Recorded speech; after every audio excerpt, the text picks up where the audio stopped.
শিরক করছেন তো মরছেন, শিরক করেছেন তো মরেছেন। ক্যান্সারের অ্যান্সার আছে, শিরকের কোনো অ্যান্সার নাই, কারণ আল্লাহ সব মাফ করে, এটার মাফ করেন না। ইন্না শিরকা লা যুলমুন আযীম, এটা মহাপাপ, সব পাপের বড় পাপ, সব পাপের বাপ, এটার নাম শিরক। এটার নাম কি? চাবো আল্লাহর কাছে, চাবো, সেজদা দিব আল্লাহর কাছে, সেজদা দেব, মনের আশা আকাঙ্ক্ষা জ্বালা যন্ত্রণা সব দূর করে দিতে পারে একজন। চিৎকার করে বলেন তিনি কে? বিশ্বনবী বলেন হাদিসে কুদসিতে আল্লাহ ফরমান, কিয়ামতের কঠিন ময়দানে পাহাড় পরিমাণ গুনাহ নিয়ে, সাগরের অথই জলরাশি পরিমাণ গুনাহ নিয়ে, ও বান্দা যদি তুমি আমার কাছে হাজির হয়ে যাও, ওই গুনার মধ্যে যদি শিরকের কোনো গুনাহ না থাকে, তাহলে আমি আল্লাহ পাহাড় পরিমাণ, সাগরের জলরাশি পরিমাণ ক্ষমার দয়া নিয়ে তোমার কাছে হাজির হয়ে যাব। লা ইন আশরাকতা লা ইয়াহবাতান্না আমালুক ওয়া লা তাকুনান্না মিনাল খাসিরিন, যদি শিরক করো তোমার সব আমল শেষ। আপনার রোজা, আপনার নামাজ, আপনার জিকির, আপনার হজ সবগুলোরে বরবাদ করে দিবে কে? এজন্য আমরা যখন নামাজে দাঁড়াই, আল্লাহ বলে নামাজ পড়ে আগে ঘোষণা দে তুই মুশরিক না মুওয়াহিদ। আমরা পড়ি ইন্নী ওয়াজ্জাহাতু ওয়াজহিয়া লিল্লাযী ফাতারাস সামাওয়াতি ওয়াল আরদা হানিফাও ওয়া মা আনা মিনাল মুশরিকিন। ওয়া মা আনা মিনাল, এর মানে কি? আমি মুশরিক না, আল্লাহ আমি মুশরিক না, আল্লাহ আমি মুশরিক না। আবার যখন আরাফার ময়দানে লক্ষ লক্ষ হাজী সাহেবান ইজার আর রিদা, সাদা রঙের একটা চাদর পরে, সাদা রঙের একটা লুঙ্গি পরে, চোখের পানি ছেড়ে আরাফার ময়দানে কাঁদে। আল্লাহ বলে কান্না করবি পরে, আগে বল শিরক করস নাকি? আমরা বলি লাব্বাইক আল্লাহুম্মা লাব্বাইক, লাব্বাইক লা শারীকা লাক, আল্লাহ কোনো শিরক করি না, তোমার সাথে কাউরে অংশীদার স্থাপন করি না, তুমি সব রাজার বড় রাজা, মহারাজা, তোমার সাথে কোনো শরীক নাই, তোমার সমকক্ষ মহাবিশ্বে কেউ নাই। এটার নাম তাওহীদ। এটার নাম কি? এজন্য শিরকের সাথে আমাদের কোন ধরনের সম্পর্ক। বিশ্বনবী বললেন শিরক হচ্ছে আখফা মিন দাবিবিন নামাল, পিঁপড়ার গুটি গুটি পায়ের চেয়ে ভয়ঙ্কর। পিঁপড়া যেমনি গুটি গুটি পায়ে হেঁটে হেঁটে মিষ্টির দোকানে ঢুকে যায়, যেখানে মিষ্টি রেখেছেন, মিষ্টি জাতীয় খাবার রেখেছেন, ওই পাতিলের ভেতরে লুকিয়ে লুকিয়ে গুটি গুটি পায়ে যেমনি পিঁপড়া ঢুকে যায়, তেমনি শিরক করলে শির গুটি গুটি পায়ে আপনার দেহের ভেতরে ঢুকে আপনার ঈমানকে বরবাদ করে সারখার করে দিবে, শেষ হয়ে যাবে আপনার ঈমান। এজন্য শিরকের সাথে আমাদের কোনো সম্পর্ক আছে? জাহেলি যুগে বিশ্বনবীর কাছে যখন সর্বপ্রথম তাওহীদের দাওয়াত আসলো, ওই সময় একটা লোক মূর্তির পূজা করত, মূর্তিটারে খুব দেখভাল করত, যত্ন করত, আদর সোহাগ করত, আর রাত্রিবেলা এটার সামনে মিষ্টি দই হালুয়া জিরা রাইখা কেঁদে কেঁদে মনের জ্বালার কথা মূর্তির কাছে কইত। সে ভাবতো এটাই আমার বড় খোদা। সে কি ভাবতো? এটাই আমার, এটারে বললেই এটাই আমার বিপদ থেকে মুক্তি দিবে, আমাকে পরিত্রাণ দিবে, আমাকে সেভ করবে এটা। এভাবে সে আল্লাহকে বাদ দিয়ে মূর্তির ইবাদত করত, মূর্তিকে খুব যত্ন করত। একদিন কোন এক কাজে মূর্তিটাকে রেখে এসে ঘরের বাইরে গেল, এক পাশে গেল। কাজ শেষে এসে দেখে তার এই মূর্তির গায়ে পানি। মূর্তিটাকে দেখতে মনে হচ্ছে যে কে যেন গোসল করায় গেছে, পানি। তো সে ভাবলো যেহেতু আমার খোদার গায়ে পানি, এটা নিশ্চয়ই ভালো পানি হবে। He thought it is the water of mercy and blessings. সে ভাবলো it could be the water of rahma, এটা মনে হয় রহমতের পানি হবে, যেহেতু খোদার গায়ে পানি। তো রহমতের গায়ে পানি শুকিয়ে যাওয়ার আগে খেয়ে ফেলি, তাহলে সব রহমত ঢুকবে কই? পেটে। When he thought it is the water of rahma, water of mercy and blessings, he started to suck it with his tongue. সে জিহ্বা দিয়ে চাটতে শুরু করছে, চেটে চেটে সব রহমত নিয়ে নিচ্ছে পেটে। When he started to suck it, he found the taste is little bit bitter. The taste is weird. জিহ্বা দিয়ে যখন চাটতে শুরু করছে, তখন সে পেল যে এটার স্বাদটা কেমন যেন কটা কটা লাগে, লবণাক্ত, একটু টক টক, হাজমুলার মতো লাগে। কিসের মতো? কিরে এরকম লাগে কেন? If it is the water of mercy, it should be sweeter. এটা যদি রহমতের পানি হয়, এটা সুইট হবে, মিষ্টি হবে। এটা টক লাগে কেন, কটা লাগে কেন, ঘটনা কি? খুঁজতে লাগলো ডানে বায়ে, খুঁজতে খুঁজতে দেখে ঘরের পাশে দুইটা খ্যাকশিয়া। অনেকে এই বর্ণনাটা দিতে যে কুকুরের কথা বলে, কিন্তু হাদিসে এসেছে খ্যাকশিয়া, সালাবা। দুইটা খেকশিয়াল। দেখতো যে একটা খেকশিয়াল এখনো পা উঁচু করে রাখছে, মাঝখান থেকে রহমতের পানি এখনো কিছু পড়ছে, just dropping the water of Rahma, এখনো পড়তেছে টপ টপ। বোঝা যায় না? বোঝা যায়। টনক নড়েছে তার ঘুমন্ত বিবেক এবার জেগেছে। এবার সে চিন্তা করলো, হায় হায়, এতক্ষণ ভাবছি রহমতের পানি, এখন দেখি কুত্তার মুত, এখন দেখি খেকশিয়ালের পেশাব। সর্বনাশ, কি করলাম? এতটা বছর, এত টাকা, এত পয়সা, এত আদর সোহাগ যত্ন এটারে দিলাম, কি দিল তার বিনিময়ে সে আমাকে? যে একটা খেকশিয়ালের পেশাব থেকে, কুকুরের পেশাব থেকে নিজের বাঁচাতে পারে না, সে জাহান্নামের আগুন থেকে কিয়ামতের দিন আমারে কেমনে বাঁচাবে?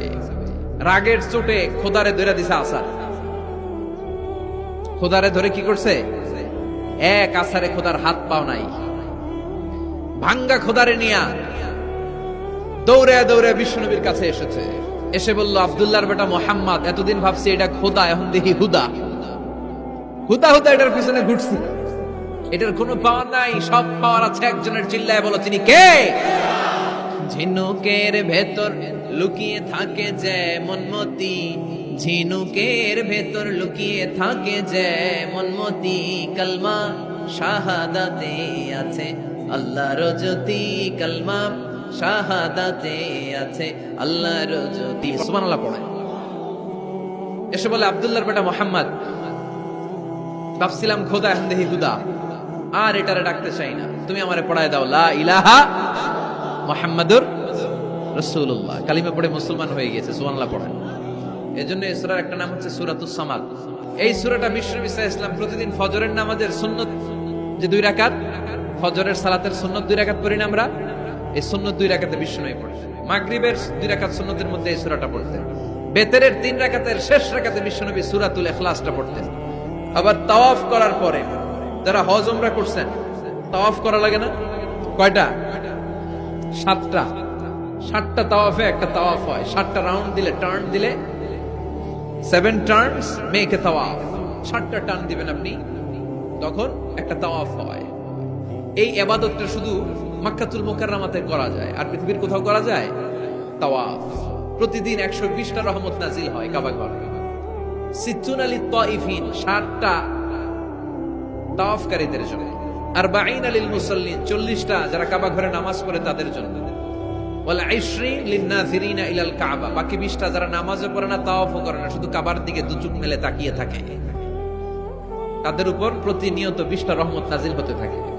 প্রতিদিন 120টা রহমত নাজিল হয় কাবাকে কেন্দ্র করে। সুবহানাল্লাহ। বাড়িতে গিয়া চিৎকার করে আল্লাহু আকবার। এই 7 তাওয়াফ করার পরে 2 রাকাত নামাজ পড়া সুন্নাত। জানেন? জানা না থাকলে জেনে রাখেন, হজে যেদিন যাবেন কাজে লাগবে, উমরা করতে গেলেও লাগবে। 7 তাওয়াফ করে 2 রাকাত সালাত পড়তে হয়। এই 2 রাকাতের প্রথম রাকাতে বিশ্বনবী পড়তেন সূরাতুল কাফিরুন, কুল ইয়া আইয়ুহাল লা আ'বুদু মা, আর দ্বিতীয় রাকাতে পড়তেন সূরাতুল ইখলাস। সুবহানাল্লাহ পড়ে। আবার বিশ্বনবী এই সূরাকে বলেছেন সুলুসুল কোরআন, কোরআনের 3 ভাগের 1 ভাগ। একবার কেউ যদি তাজবিদের সাথে সূরাতুল ইখলাস তেলাওয়াত করে, রব্বুল আলামিন তার আমলনামায় 10 পারা কোরআন তেলাওয়াতের সওয়াব দিয়ে দিবে। 2 বার তেলাওয়াত করলে 20 পারার সওয়াব দেয়া হবে। 3 বার যদি কেউ এই ছোট্ট সূরাটা কেবলমাত্র 3 বার তেলাওয়াত করে, পুরো কোরআন খতমের সওয়াব আমলনামায় দিবে কে? বিশ্বনবী মুহাম্মদ রাসূলুল্লাহ সাল্লাল্লাহু আলাইহি ওয়াসাল্লাম মক্কা থেকে মদিনায় হিজরত করে আসলেন। মদিনায় যাওয়ার আগে কোবা পল্লী, যারা হজ উমরায় গিয়েছেন, মক্কা থেকে মাত্র 5 কিলোমিটার দূর একটা মসজিদ আছে, মসজিদে কোবা। প্রতিদিন শনিবার বিশ্বনবী মসজিদে নববী থেকে কোবা মসজিদে হেঁটে হেঁটে যে 2 রাকাত নামাজ পড়তেন। কেউ যদি অজু করে, ঘর থেকে অজু করে যে কোবার মসজিদে নামাজ পড়ে, তার আমল নামে আল্লাহ একটা কবুল উমরা হজের সওয়াব দিয়ে দিবে। এজন্য দেখবেন প্রতি শনিবারে কোবা মসজিদে ভিড়। আমি যতবার গিয়েছি সৌদিতে, প্রত্যেক শনিবারে ওখানে জিয়ারত করেছি। শনিবারে যে কোবা মসজিদে আপনি নামাজ পড়বেন। এই কোবা মসজিদ তৈরি করে বিশ্বনবী চলে আসলেন মদিনাতুল মুনাওয়ারাতে। এসে তিনি জায়গা চুজ করলেন, কোথায় হবে আমার মসজিদ, লোকেশন চুজ করলেন। বিশ্বনবী লোকেশন চুজ করতে পারতেন খুব ভালো। খুঁজে খুঁজে এমন একটা জায়গা তিনি বাছাই করলেন, সেন্টার অফ দ্য সিটি, এটা শহরের একেবারে মাঝখানের জায়গা। বিশ্বনবী বললেন, এই জায়গা আমার লাগবে। সুবহানাল্লাহ কইবেন না? কি জ্ঞান, কি বুদ্ধিমত্তা, কি ফিলোসফি ছিল বিশ্বনবীর। সব জায়গায় বিশ্বনবীর এই অভাবনীয় বুদ্ধিমত্তা। বিশ্বনবী যখন কোনো যুদ্ধে যেতেন, যুদ্ধ ডান দিকে, যুদ্ধ কোন দিকে, কিন্তু সেনাপতি নিয়ে বের হইতেন বাম দিকে, বের হইতেন বাম দিক দিয়ে, ঘুইরা টুইরা ওই দিকে যাইতেন। সুবহানাল্লাহ কইবেন না? যাতে কেউ কল্পনাই করতে না পারে কোথায় অ্যাটাক করবে। এটা হচ্ছে সেনাপতির যুদ্ধ কৌশল। বিশ্বনবীর যুদ্ধ যদি হতো বাম দিকে, উনি বের হইতেন ওইদিকে। বিশ্বনবীর যুদ্ধ হলো সামনে, মদিনা থেকে তিনি পিছনের রাস্তা দিয়ে অনেক দূরে চলে যেতেন, সেখান থেকে মরুভূমির পথ পাড়ি দিয়ে তারপরে যুদ্ধের ময়দানে যেতেন। বুদ্ধিমত্তা, intellectual power. He was a very good mediator ever in the world. পৃথিবীর সবচাইতে বেশি কূটনৈতিক বুদ্ধি সম্পন্ন মানুষ করে আল্লাহ তাআলা বিশ্বনবীকে বানিয়েছেন। ওয়াজ এ ভেরি গুড মিডিয়েটর। মধ্যস্থতা করতে পারতেন ভালো, সালিস করতে পারতেন ভালো। সালিস আমরা বাংলায় বলি সালিশ, আসলে শব্দটা সালিস, আসানি আসালিস। আমার আপনার মধ্যে ঝগড়া, তো আমি এক আপনি দুই, আরেকজন লাগবে কি তিন নাম্বার, আসালিস। এটাকে বলে সালিশ। সালিশই করতে পারতেন বিশ্বনবী, চমৎকার। স্বামী স্ত্রীতে ঝগড়া হইলে মিলাই দিতেন। কত ফাতেমা আর আলীর ঝগড়া মিলাই দিতেন তার হিসাব নাই। সুবহানাল্লাহ কইবেন না? হি ওয়াজ এ ভেরি গুড মিডিয়েটর। ভালো মধ্যস্থতাকারী ছিলেন। স্ত্রীদের মধ্যেও ঝগড়া লাগতো, বিশ্বনবীর স্ত্রীদের মধ্যেও খুনসুটি হতো, ঝগড়া মারামারি। বিশ্বনবীর একমাত্র ভার্জিন কুমারী স্ত্রী ছিল আয়েশা রাদিয়াল্লাহু তাআলা আনহা। ওনার বাড়িতে বিশ্বনবীর আরেক স্ত্রী, খুব সম্ভবত হাফসা বা সফিয়া, কোন বর্ণনা এসেছে পায়েস, কোথাও এসেছে ঝোলওয়ালা তরকারি হাদিয়া নিয়ে আসছে, যে এটা আপনারা দিলাম। মায়েশা তরকারি দেখে রেগে গেলেন, আমার ঘরে তরকারি দিছো কেন, আমি রাঁধতে পারি না? আমি নিজ হাতে রান্না করে বিশ্বনবীরে খাওয়াবো। রেগে মেগে তরকারির ঝোল নিয়ে সফিয়ার হাফসার গালের মধ্যে মেখে দিয়েছে। হাফসা যে বিশ্বনবীর কাছে বলি, ইয়া রাসূলুল্লাহ, কুমারী বউ তো আদর করছেন বেশি, লাই দিয়া কই তুলছেন দেখেন। ও নবী, আমি পায়েস নিয়েছিলাম আর ঝোল করা তরকারি নিয়েছিলাম, ভেবেছিলাম আপনিও খাবেন, আয়েশাও খাবে। আয়েশাকে আমি কি রাঁধতে জানি না, নিয়ে আসলা কেন আমার ঘরে, দিলা কেন? আমি রাঁধতে জানি, নিয়ে যাও। শুধু আমার তরকারিটা প্রত্যাখ্যান করে নাই, তরকারির ঝোল আর পায়েস দিয়ে আমার গালের মধ্যে কসমেটিক্স বানায়া দিছে। এই যে গাল দেখেন, দলিল নিয়ে আসছি, দেখেন কি করছে। বিশ্বনবীর পদ্ধতি ছিল, বিচার কেউ দিলেই he never take any action, he never react anymore। কখনো উনি অ্যাকশনে যেতেন না, উনি দুই পক্ষের কথা শুনতেন। সুবহানাল্লাহ পড়েন। আর আমাদের বিচার করতে গেলে একজনের কথা শুনে আরেকজনের বাস আছে না নাই? বললেন আয়েশারে ডাকো, আয়েশা এমন করেছো? করেছি। কেন করেছো? বলে ইয়া রাসূলুল্লাহ, মাথাটা গরম ছিল, নিজেকে সামলাতে পারিনি গো নবী, সামলাতে পারিনি, আমি ভুল করেছি, আমি স্বীকার করলাম, মাফ করে দেন। বিশ্বনবী বললেন, এবার ঠিক আছে, দুজনের কথা আমি শুনেছি, এবার আমার জাজমেন্ট হচ্ছে কিসাস, মানে যেমন করেছো তেমন, গুতা মারলে গুতা, ঘুষি মারলে ঘুষি, আঘাত করলে আঘাত, ঠিক কিনা? হাফসাকে তুমি যেমনি ঝোল মাখিয়ে দিয়েছো, হাফসা তুমিও বাটি থেকে ঝোল নিয়ে আয়েশার গালে পলিশ করে দাও। হাফসাও সুযোগ পাইয়া ঝোল নিয়ে মাইখা দিছে। এবার দুইজনের গালে কসমেটিক্স। বিশ্বনবী মুচকি হাসলেন, আরশের উপর থেকে খুশি হয়ে গেল কে? এটা হচ্ছে বিশ্বনবীর বিচার করার বুদ্ধিমত্তা। মক্কা থেকে তিনি যখন মদিনায় এসেছেন, মদিনার দুইটা গোত্র ছিল, আউস আর খাজরাজ। এদের এই দুই গোত্রের মধ্যে 100 বছরের মারামারি, 120 বছরের যুদ্ধ, কেউ থামাতে পারে না। থামাতে পারবে কি করে? বাবা যখন মারা যায়, ছেলেরা বলতো আমারে মারছিল, তোরাও মারবি। কেউ যখন ইন্তেকাল করে ওসিয়ত করে যেত, আমারে কোপাইছে, তোরাও কোপাবি, কোপায় সাইজ করে ফেলবি। তো সবাই সবার রাগ আর ঝাল মেটানোর জন্য এরকম ছেলে মেয়েদেরকে ওসিয়ত করে যেত যে এই যুদ্ধ যেন বন্ধ না হয়, আমার প্রতিশোধ তুই নিবি বাবা। এরকম ডাকাইতে ছিল কাছে না নাই, দাউ দাউ করে আগুন শুধু জ্বালাতে চায়। 120 বছরের যুদ্ধ কেউ থামাতে পারে না। বিশ্বনবী মক্কা থেকে মদিনায় হিজরত করলেন। মদিনায় যে উভয় পক্ষরে নিয়ে বসলেন, উভয় পক্ষের সব কথা শুনলেন। এরপরে কথা শোনার পরে মাত্র 7 দিনের ব্যবধানে বিশ্বনবী 120 বছরের যুদ্ধ মিটায় দিলেন। এতদিন পর্যন্ত নিয়ম ছিল, আউসের কেউ খাজরাজের কোনো মেয়ে বিয়ে করে না, খাজরাজের কোনো ছেলে আউস থেকে মেয়ে নেয় না। ওদের আনন্দ ওদের মতো, এদের আনন্দ এদের মতো। এই মিলিয়ে দেওয়ার পর থেকে আউস আর খাজরাজের মধ্যে বিয়ে করানোর ধুম পড়ে গেল। এরা কুরবানির গোশত নিয়ে আউসের এরা খাজরাজের বাড়িতে দিয়ে আসে, খাজরাজের এরা আবার ওট জবাই করলে বড় রান দিয়ে আসে আউসের কাছে। সুবহানাল্লাহ পড়ে। বিশ্বনবী ছিলেন গুড মিডিয়েটর। তিনি মদিনায় লোকেশন খুঁজতেছেন, কোথায় হবে আমার মসজিদ নববী, যেটা হবে আমার ক্যান্টনমেন্ট, যেটা হবে আমার গণভবন। যেটা হবে আমার বাসভবন, যেখান থেকে আমি মিলিটারি সোলজার পাঠাবো অ্যাটাক করার জন্য, যেখানে হবে আমার জেলখানা, যেখানে হবে আল্লাহর কাছে সেজদা দেওয়ার জিকির করার জায়গা। চিল্লা এখন ঠিক কিনা? এখন মসজিদগুলোরে আমরা মনে করছি শুধু ইবাদতের জায়গা। এই মসজিদ কেন্দ্রিক সব হতে হবে। আপনি গোটা বিশ্ব দেখেন, বাংলাদেশের ছোট্ট একটা চিপার মধ্যে একটা মসজিদ দাঁড় করা হয়েছে। মসজিদ হবে অনেক বড় এরিয়া নিয়ে, পার্কিং লট থাকবে বড় বড়।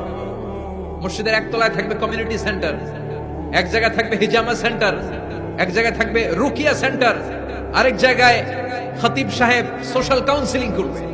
যুবকদের কি সমস্যা, নারীদের কি সমস্যা, বিধবাদের কি সমস্যা, কার কি মাসালা জানার আছে, লিগ্যাল অপিনিয়ন জানার আছে, খতিব সাহেব সোশ্যাল কাউন্সিলিং করবে। চিল্লা এখন ঠিক কিনা? এইভাবে গোটা বিশ্বব্যাপী মসজিদ কেন্দ্রিক কাজ হয়। এদেশের মসজিদে শুধু নামাজ, আর কিছু নাই। বিশ্বনবী লোকেশন তালাশ করতেছেন কোথায় বানানো যায় মসজিদ নববী। খুঁজতে খুঁজতে এমন জায়গায় বিশ্বনবী চয়েস করলো, ওটা ছিল ছাগল ঘোড়া এগুলোর আস্তাবল। কিছু জায়গায় খেজুর গাছের ভাঙা ক্ষেত, আর কিছু জায়গায় কাফির মুশরিকদের কবরস্থান। এখন এই জায়গায় মসজিদ করা তো কঠিন। বিশ্বনবী বললেন না, আমার নজর এক জায়গায় যদি পড়ে ওইখান থেকে আমি ফিরাই না সহজে, ট্রাই করো, এটাই আমার লাগবে মসজিদে নববী। বিশ্বনবী বললেন ছাগল গরুর আস্তাবলকে সমান করো, খেজুর গাছ ভাঙা যেগুলো আছে খেজুর গাছগুলোরে কেটে ফেলো, কাফের মুশরিকদের যত কবরস্থান আছে কবরস্থান থেকে হাড্ডি গুড্ডি এখান থেকে নিয়ে অন্য জায়গায় দাফন করো। সুবহানাল্লাহ। মসজিদে নববী শুরু হয়ে গেল। নিজ হাতে পাথর কেটে কেটে তিনি মসজিদে নববী বানালেন। আর এর আগে যেটা বানায় আসছে ওটার নাম মসজিদে কুবা। এই মসজিদে কুবাতে বিশ্বনবী সাল্লাল্লাহু আলাইহি ওয়াসাল্লাম এক সাহাবাকে ইমাম বানায় দিয়ে আসলেন। উনি ইমামতি করে মসজিদ, আর বিশ্বনবী ইমামতি করে মসজিদ নববীতে। মসজিদে কুবার যে ইমাম, তিনি প্রতি রাকাতে জাহারি কেরাতে মানে মাগরিব এশার ফজরের সালাতে প্রত্যেক রাকাতে সূরা ফাতিহার পরেই এই সূরা ইখলাস পড়ে। শুনতেছেন? প্রত্যেক রাকাতে সূরা ফাতিহার পরে কি পড়ে? ইখলাস। মাগরিবের প্রথম রাকাতেও ইখলাস, দ্বিতীয় রাকাতেও ইখলাস, এশার প্রথম রাকাতেও ইখলাস, দ্বিতীয় রাকাতেও ইখলাস। ইখলাস পরে এরপর অন্য একটা সূরা পড়ে, কিন্তু শুরু করে ইখলাস দিয়ে। ফজরের প্রথম রাকাতেও ইখলাস, দ্বিতীয় রাকাতেও। মুসল্লিরাকে পাইছে কি? পাইছে কি? খালি ইখলাস, খালি ইখলাস। যে ধরছে, আপনি পাইছেন কি বলেন? ইমাম সাহেব বলে কিছুই পাই নাই, আমার মন চায় আমি পড়ি, তোর মন চাইলে তুই পড়, নাইলে যা। তোর কমিটির সভাপতি সেক্রেটারি এই মসজিদের ইমাম হিসেবে আমার নিয়োগ দেয় না, নিয়োগ দিছে বিশ্বনবী। আমার নিয়োগ যদি বাতিল করতে হয় লাগবে বিশ্বনবীরে তুই ভাগ। তোমার মনে চাইলে পড়ো, নাইলে অন্য মসজিদে পড়ো, যাও মিয়া। এটা তো সভাপতির সেক্রেটারির নিয়োগ দেয়া মসজিদ না, এটা নিয়োগ দিয়েছে বিশ্বনবী। ঠিক কিনা? নিয়োগ বাতিল করলেও কে করবে? বিশ্বনবী। সবাই বিশ্বনবীর কাছে যে বললো, ইয়া রাসূলুল্লাহ, এমন মুসল্লি এমন ইমাম আপনি দিয়ে আসছেন, উনি ইখলাস ছাড়া আর কিছু পড়ে না। বিশ্বনবী বললেন, তাই নাকি? এমন করে কেন? ডেকে আনা হলো। বিশ্বনবী বললেন, ওরে সাহাবী, ঘটনা কি হাসা? কয় হাসা। প্রতি রাকাতে সূরা ইখলাস পড়ো, তোমার কি কোরআন থেকে অন্য কোন সূরা মুখস্থ নাই? সাহাবী বলে, নবী সব মুখস্থ আছে, কিন্তু এই সূরাটা আমার পড়তে ভালো লাগে, কারণ ফিহি সিফাতুর রহমান, এই সূরার ভেতরে আমার আল্লাহর পরিচয় আছে গো নবী। আমার আল্লাহর পরিচয়টা খুব সুন্দর করে দেয়া, আমার রবের কথা এই সূরার পরতে পরতে পাওয়া যায়, এজন্য এই সূরাটা পড়তে আমি বড্ড ভালোবাসি। বিশ্বনবী বললেন, ইমামতি যাবে না, তোরটা পার্মানেন্ট হয়েছে। আল্লাহু আকবার। তোর ইমামতি পার্মানেন্ট করে দিলাম, যেমনে পড়াইতি এমনিই পড়াবি। প্রতি রাকাতে এই সূরাতুল ইখলাস তুমি পড়ো, সমস্যা নাই। এই যে তুমি সূরাতুল ইখলাস পড়ো, সূরাতুল ইখলাসকে ভালোবাসো, আল্লাহ বলেছেন এই ইখলাসের ভালোবাসার কারণে কিয়ামতের দিন আল্লাহ তোরে জান্নাতে ঢুকায়া দিবে। ইখলাসের ভালোবাসার কারণে আনতা মিন আহলিল জান্নাহ, তুমি জান্নাতে যাবা। হুব্বুকা ইয়াহা ইউদখিলুকাল জান্নাহ, এই সূরার ভালোবাসাই তোমার জান্নাতে ঢুকায়া দিবে। সুবহানাল্লাহ পড়েন। এজন্য সূরা বেশি বেশি পড়তে রাজি আছেন তো? বিশ্বনবী তাবুকের যুদ্ধে গেলেন। তাবুকের ময়দানে বিশাল যুদ্ধের ময়দান, বিশ্বনবী 30,000 সৈন্য নিয়ে গিয়েছেন, আর খ্রিস্টানদের সৈন্যদের সংখ্যা হচ্ছে প্রায় 40,000। কিন্তু বিশ্বনবী যুদ্ধে এসেছেন শুনে খ্রিস্টান বাদশা দৌড়, সৈন্যবাহিনী নিয়ে সব পালায় গেছে। যুদ্ধ ছাড়াই বিশ্বনবীর বিজয় দিছে কে? বিশ্বনবী তো মহাখুশি, আল্লাহর শুকরিয়া আদায় করলেন। যুদ্ধের ময়দানে বিশ্বনবী দাঁড়িয়ে আছেন, হঠাৎ দেখলেন সাইয়েদনা জিবরাইল আকাশ থেকে জমিনে নেমে আসছে। জিব্রাইলকে আল্লাহ তাআলা 600 পাখা দিয়েছিলেন। সহিহ মুসলিমের বর্ণনা, রাআ রাসূলুল্লাহি জিবরিলা ওয়া লাহু 600 জানাহ। 600 পাখা, কয়শো? 600 পাখা মেলে সাইয়েদনা জিব্রাইল নেমে আসছেন। ওনার পাখার কারণে সূর্যের আলো পৃথিবীর মধ্যে পড়তে বাধা সৃষ্টি হচ্ছে। অন্ধকার দেখে বিশ্বনবী তাকিয়ে দেখে জিব্রাইল একা না, জিব্রাইলের সাথে হাজার হাজার ফেরেশতার বহর। বিশ্বনবী বললেন, কত ফেরেশতা এসেছে? কয় 1,40,000। সাইয়েদনা জিব্রাইল বললেন, ও নবী, আপনি যুদ্ধের ময়দানে আল্লাহর শুকরিয়া করেন, আর ওই মদিনাতে আপনার কলিজার টুকরা সাহাবী মুআবিয়া ইবনে মুআবিয়া আল মুজানি একটু আগে শেষ নিঃশ্বাস ত্যাগ করেছে গো নবী। বিশ্বনবী পড়লেন, ইন্না লিল্লাহি ওয়া ইন্না ইলাইহি রাজিউন। সাইয়েদনা জিব্রাইল বলেন, নবী, এইমাত্র মুআবিয়া ইবনে মুআবিয়া আল মুজানি দুনিয়া থেকে বিদায় নিয়েছে, আপনি কি তার রুহের মাগফিরাতের জন্য গায়েবানা জানাজা পড়বেন না? বিশ্বনবী বললেন, অবশ্যই পড়ব। সাহাবাদের মধ্যে ঘোষণা দিয়ে দিলেন, সবাই ওযু করে আসো, যুদ্ধের ময়দানে আল্লাহ আমাদেরকে বিজয় দিয়েছে, আর খবর পেলাম মদিনাতে আমার সাহাবা মুআবিয়া ইন্তেকাল করেছে। মুআবিয়ার রুহের মাগফিরাতের জন্য আমরা গায়েবানা জানাজা পড়ব। পড়েন সুবহানাল্লাহ। গায়েবানা জানাজা কি বুঝেন? লাশ থাকে না সামনে, লাশ নাই, 4 তাকবীর, এটা আপনি পড়তে পারেন, এটা আপনি পড়তে পারবেন। লাশ নাই, কিন্তু তার জন্য দোয়ার জন্য পড়তে পারবেন। জানাজা মানেই দোয়া, দোয়া লিল মাইয়িত। 4টা তাকবীর, আপনি অনেক দোয়া করছেন এই মরা লাশের জন্য। এটা তো অর্থ তো বোঝে না, এইজন্য জানাজার পরে আবার হাত তুলে দোয়া করা লাগে আমাদের, কারণ কি দোয়া করছে এটা বুঝি নাই। বুঝলে কিন্তু আর লাগতো না, ঠিক কিনা? বিশ্বনবী সাহাবাদের নিয়ে দাঁড়ালেন, লম্বা লম্বা কাতার হলো। সাহাবীদের কাতারের শেষে সাইয়েদনা জিব্রাইল 1,40,000 ফেরেশতাদেরকে নিয়ে জানাজায় শরীক হলেন। বিশ্বনবী 4 তাকবীর দিয়ে জানাজা পড়লেন, আল্লাহু আকবার, আল্লাহু আকবার, আল্লাহু আকবার, আল্লাহু আকবার। 4টা তাকবীরের মধ্য দিয়ে জানাজা শেষ করলেন। বিশ্বনবী তাকিয়ে দেখে সাহাবাদের পেছনে 1,40,000 ফেরেশতা দাঁড়িয়ে জানাজায় শরীক হয়েছে। বিশ্বনবী বললেন, জিব্রাইল, কোনদিন তো এত ফেরেশতা নিয়ে কারো জানাজায় শরীক হতে দেখি নাই। ঘটনা কি? কি এমন আমল ছিল আমার মুআবিয়ার, যে আমলের কারণে মুআবিয়ার নামটা আল্লাহর আরশে চলে গিয়েছে? 1,40,000 ফেরেশতার বহর নিয়ে তুমি জানাজায় শরীক হয়েছো। কি এমন গোপন আমল ছিল আমার মুআবিয়ার, আমারে বলো। সাইয়েদনা জিব্রাইল বললেন, নবী, আপনার মুআবিয়া বিশেষ একটা আমল করত। বিশ্বনবী বললেন, কি সেটা? সাইয়েদনা জিব্রাইল বলে, আপনার এই সাহাবী কাইমান আও কাঈদান, জালিসান আও মাশিয়ান, উঠতে বসতে চলতে ফিরতে সব সময় আপনার এই সাহাবী পড়তে থাকতো, কুল হুয়াল্লাহু আহাদ, আল্লাহুস সামাদ, লাম ইয়ালিদ ওয়া লাম ইউলাদ ওয়া লাম ইয়াকুল লাহু কুফুয়ান আহাদ। পড়েন সুবহানাল্লাহ। উঠতে বসতে চলতে ফিরতে সব সময় এই সাহাবীর একটা অভ্যাস ছিল, উনি কুল হুয়াল্লাহু আহাদের উপর আমল করত। বেশি বেশি সূরাতুল ইখলাস পড়তো। পড়তে রাজি আছেন? আজ থেকে বেশি বেশি সূরাতুল ইখলাসের উপর আমল বাড়ানোর দরকার আছে না নাই? বিশ্বনবী প্রতিদিন সকালবেলা, সন্ধ্যাবেলা, ওয়া ইনদামা ইয়াযহাব ইলা ফিরাশি, আর রাতে যখন বেডে ঘুমাতে যেতেন, হাত দুইটা এরকম করতেন, করে তিনি সূরাতুল ইখলাস পড়তেন, সূরাতুল ফালাক পড়তেন, সূরাতুন নাস পড়তেন। এই 3টা সূরা পড়তেন। এই 3টা সূরাকে একসাথে বলে 3 কুল। কি বলে? কুল আস-সালাসা, কারণ এই 3টা সূরার শুরুতে কুল আছে না নাই? 3 কুল পড়ে বিশ্বনবী হাতের মধ্যে ফু দিতেন।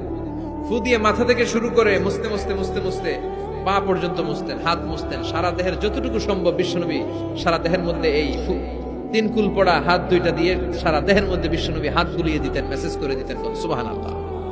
সকালে, সন্ধ্যায়, আর রাতের বেলা বিছানায় গেলে। এটা protection from all the bad আইস। যত হিংসুক চক্ষু আছে, যত ভূত পেতনি আর শয়তানের অনিষ্ট আছে, সব থেকে আপনাকে রক্ষা করবে কে? এজন্য প্রতিদিন এগুলো পড়বেন। কি কি পড়বেন? এরকম হাত দুইটা মিলায়া সূরা ইখলাস, সূরা ফালাক, সূরা নাস, 3টার বলে একসাথে 3 কুল। কি বলে? আজকে থেকে এটা আমল করা যাবে। মা আয়েশা যখন অসুস্থ হতেন, বিশ্বনবীর কাছে যে বললেই বিশ্বনবী বলতেন, আয়েশা, হাত দুইটার একসাথে করো, সূরা ফালাক পড়ো, ইখলাস পড়ো, নাস পড়ো, ফুদাও, আর সারা দেহে মেসেজ করো। সুবহানাল্লাহ পড়েন। বিশ্বনবী একবার সেজদায় আছেন। কিসে আছেন? চিল্লায় এখন। সেজদা অবস্থায় লাদাগাতহু আকরাব, একটা বিচ্ছু পোকা এসে বিশ্বনবীর হাতের মধ্যে কামড় দিয়েছে। বিচ্ছু কামড় দিলে খুব আরাম লাগে না? হ্যাঁ, বিষাক্ত, পয়জনাস, ভেনামাস। বিশ্বনবী ব্যথা পাচ্ছেন, প্রচন্ড ব্যথায় বিশ্বনবী অস্থির। বিশ্বনবী বললেন, লাআনাতুল্লাহি আলাল আকরাব, এই বিচ্ছুর উপর আল্লাহর লানত।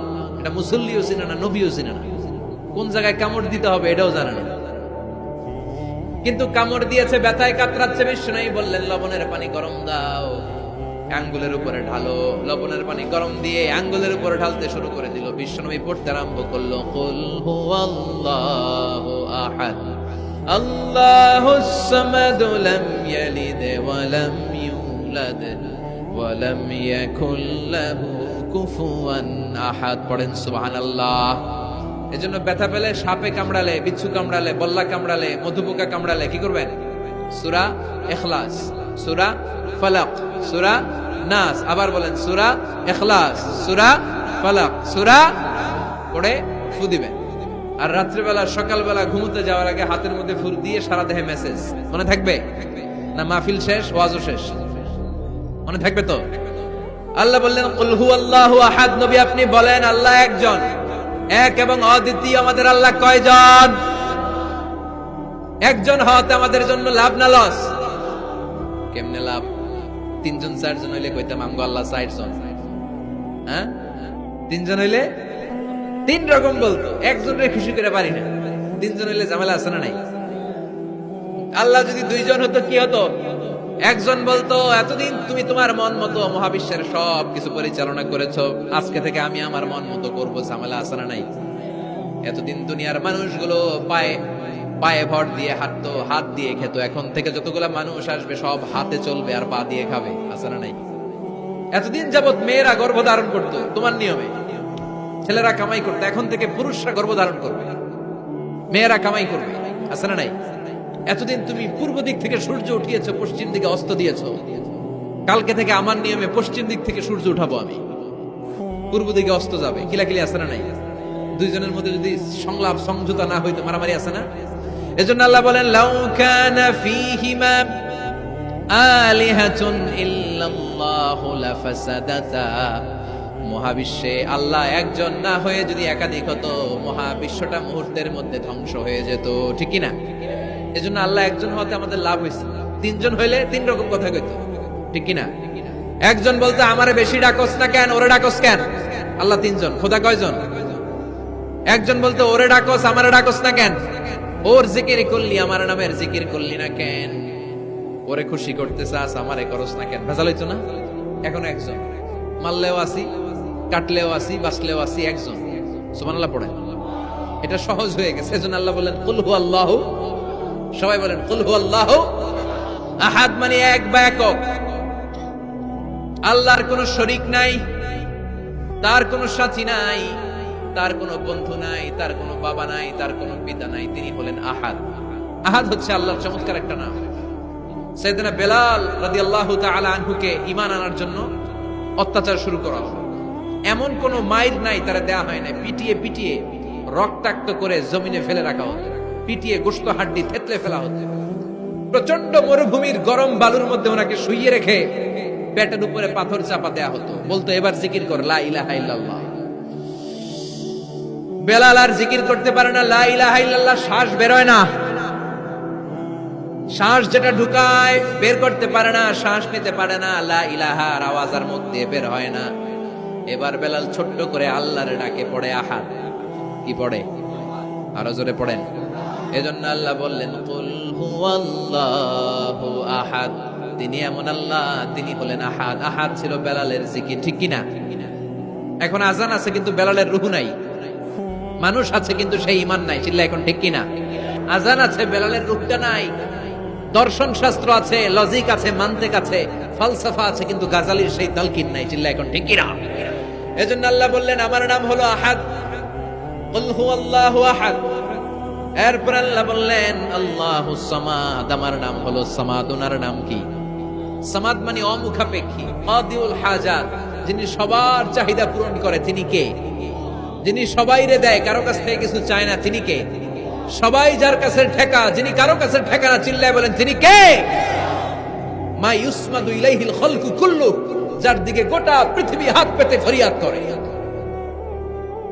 যার দিকে পৃথিবীর সব সত্তা তাকিয়ে থাকে, তিনি রহমতের বারিধারা নাজিল করলে, তিনি রিজিক দিলে আমাদের বেঁচে থাকা সম্ভব, তিনি ছাড়া কেউ আমাদের রিজিকের যোগান দিতে পারে। তার নাম সামাদ। চিল্লায় বলেন তার নাম কি?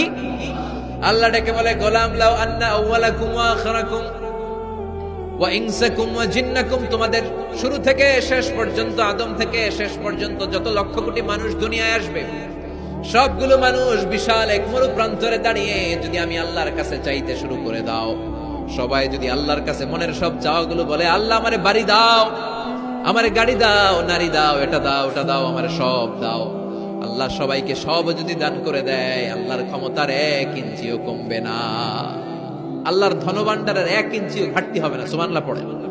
এজন্য কেউ যেটা পারে না, পারে কে? আমাদের যার যা দরকার আল্লাহ যদি সবাইরে সব দিয়ে দেয়, ওনার ভান্ডারের কিছু কমতি হবে?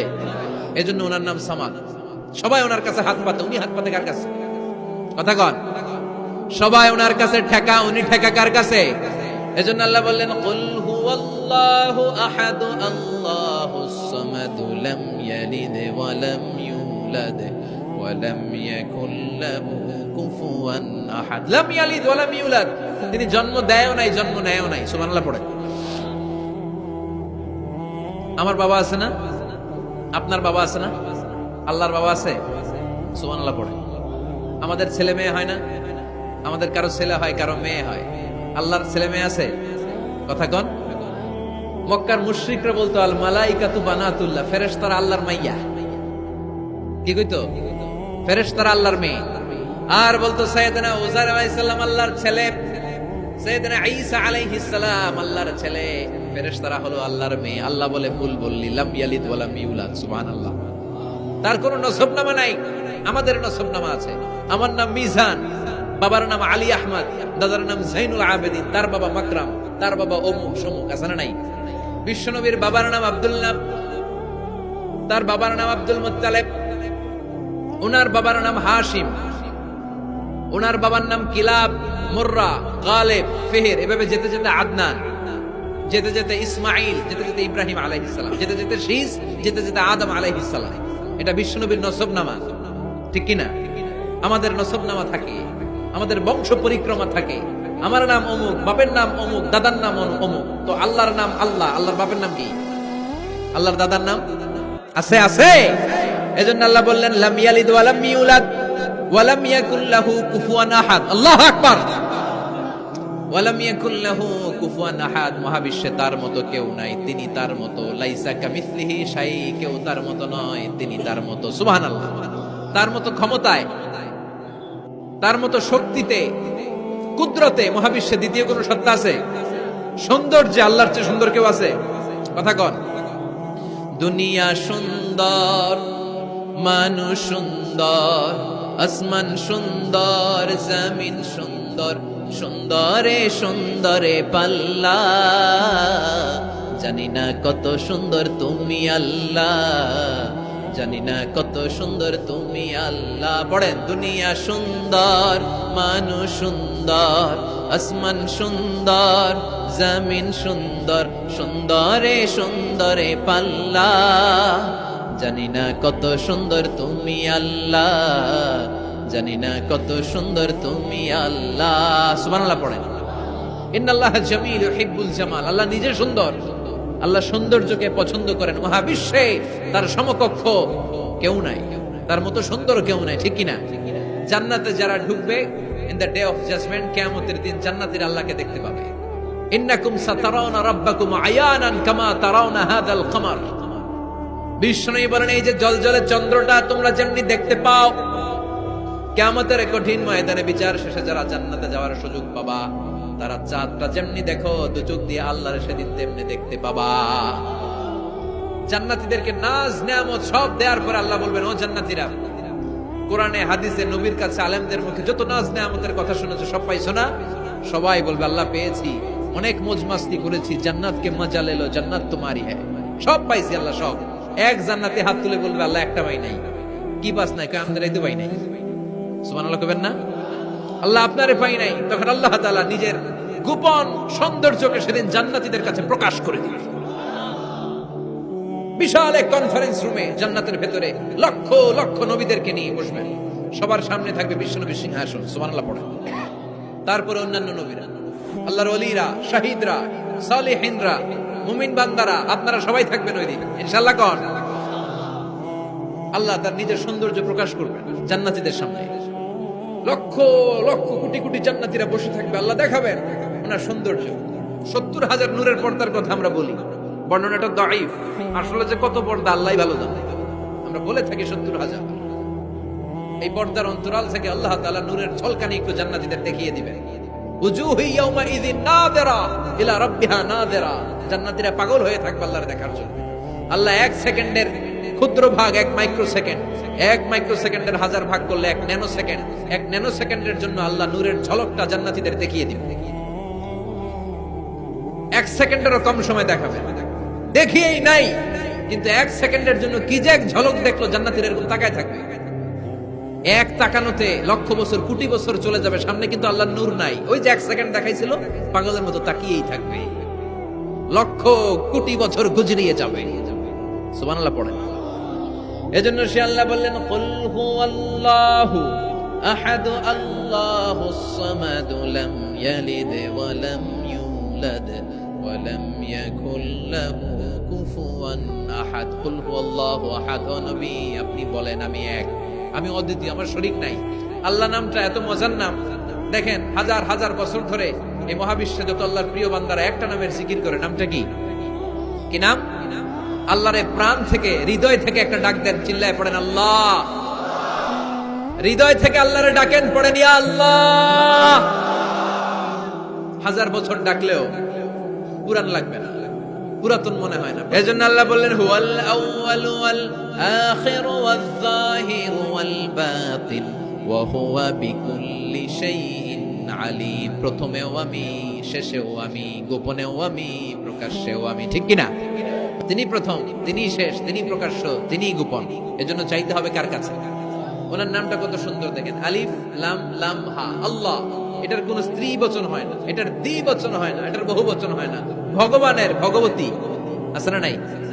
ঈশ্বরের ঈশ্বরী, গডের গডেস। কিন্তু আল্লাহর নামের কোনো পরিবর্তন হয়? কি মজার নাম! বিপদে পড়লেই আমরা জপি, বিপদ যত বেশি হয় আল্লাহর নামের জিকির তত বেশি। আবার বিপদ যখন চলে যায় আল্লাহর নামের জিকিরও বন্ধ হয়ে যায়। এরকম ডাকাত আছে না নাই?